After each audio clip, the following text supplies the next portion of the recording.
What's your greatest, most satisfying I freaking called it moment? Kept finding small cut up straws in my grandma's bathroom. So many straws. I let my grandmother know that someone is using her bathroom to use drugs. She freaks out saying I'm accusing her of using drugs and that it's impossible. A year later my uncle divorces his wife due to her cocaine addiction. Grandma says well Kay always stopped by in the afternoon to use the restroom and then she would clean my whole house and I just didn't think anything of it. My favorite story at Thanksgiving. Kay can come do cocaine in my bathroom if she cleans my house afterwards. I'll even leave her pre-cut straws.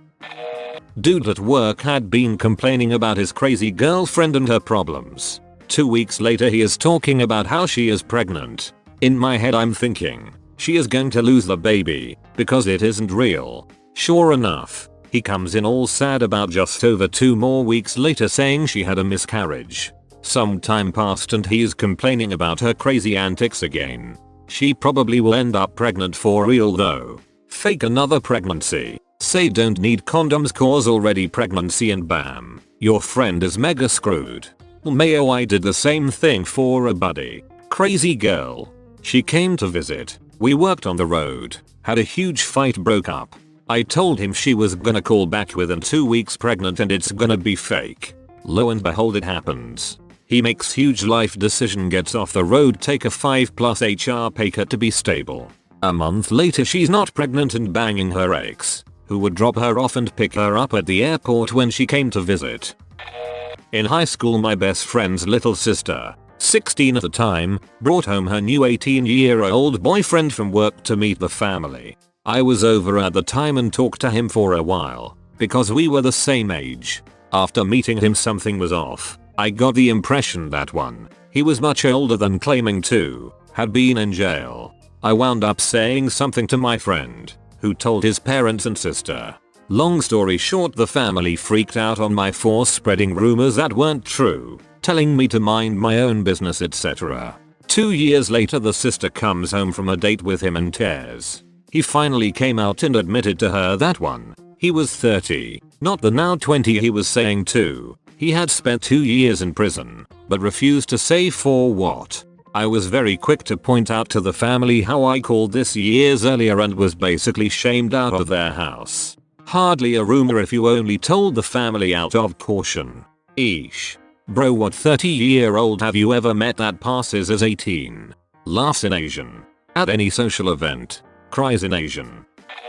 When my brother and sister-in-law planned a trip home for Easter weekend, I told my wife and parents that they were coming to announce their pregnancy. Everyone told me I was crazy and they'd just use the family chat for that.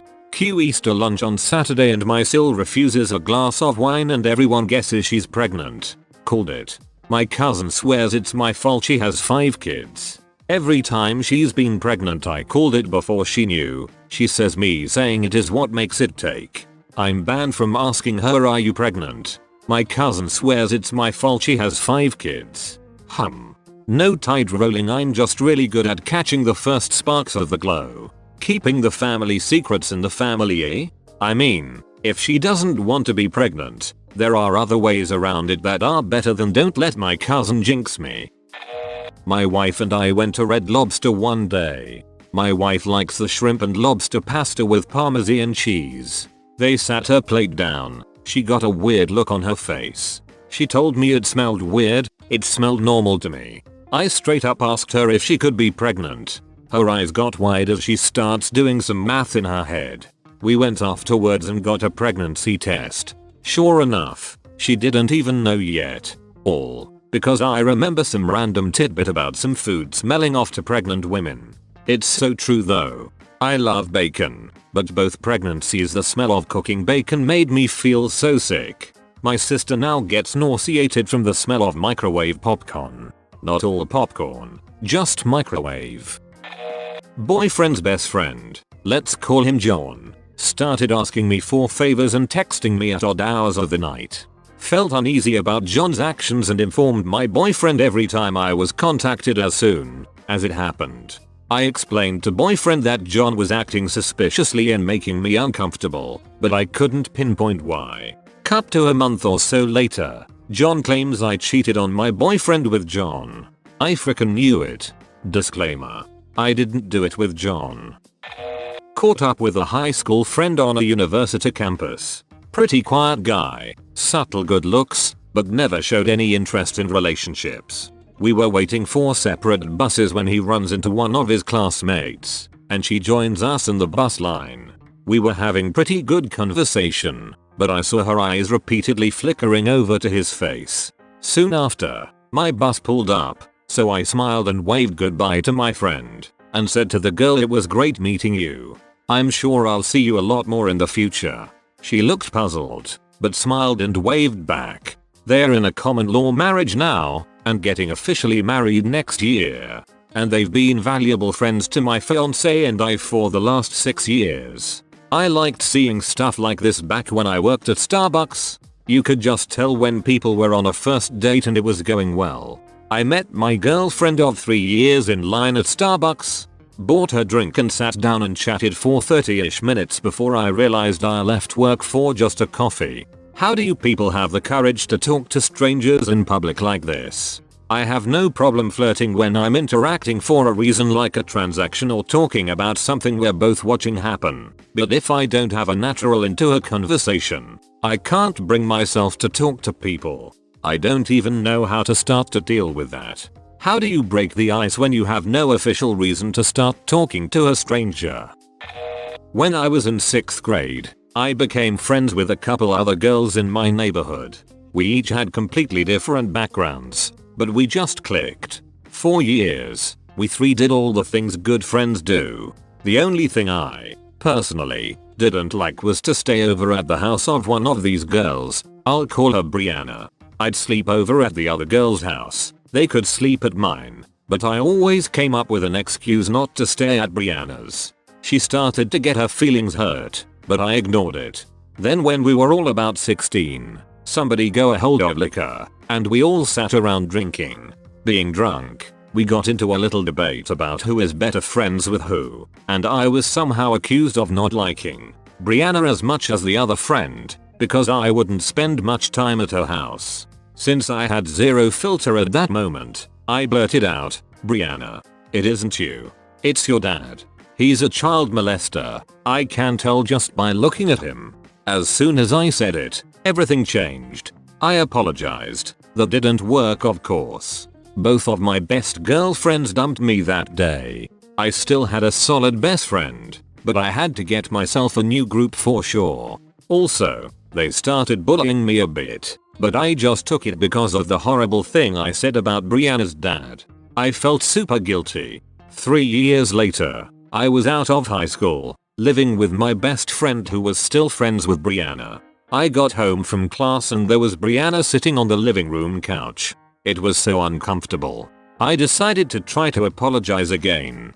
"Hey, I know you are probably sick of hearing this, but I am so very sorry for what I said about your dad, Brianna. Please forgive me. I still don't know why I'd say such a thing." She sort of chuckled and said, "It's no big deal. He molested all of us." I never questioned my intuition again, because I freaking called it the second I saw that perv. That's probably why they were bullying you. Too scared to admit. I always tell my kids to trust their gut. I say don't judge based on appearances. There are tattooed people with missing teeth that will be great bros and help you out.